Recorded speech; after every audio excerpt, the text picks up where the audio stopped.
નમસ્કાર, હું છું આપના સાથે ઈશા દુબે. આપ જોઈ રહ્યા છો જનસાક્ષી ન્યૂઝ. નજર કરી આજના મુખ્ય સમાચારો પર. અંકલેશ્વર એ ડિવિઝન પોલીસનો સ્ટાફ પેટ્રોલિંગમાં હતો. તે દરમિયાન સુરવાડી ગામના પરમાર ફળિયામાં રહેતો દિવ્યેશ હરેશ પરમાર તેના ઘરમાં ગાંજાનો જથ્થો લાવી છૂટક વેચાણ કરી રહ્યો હોવાની માહિતી મળી હતી.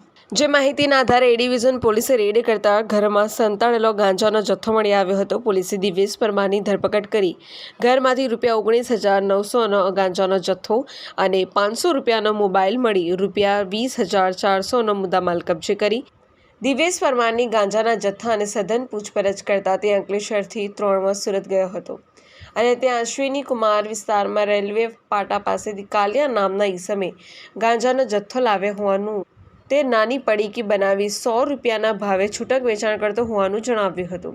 પોલીસે ગુનો નોંધી સુરતના કાલિયા નામના ઈસમને વોન્ટેડ જાહેર કરી વધુ તપાસ હાથ ધરી છે.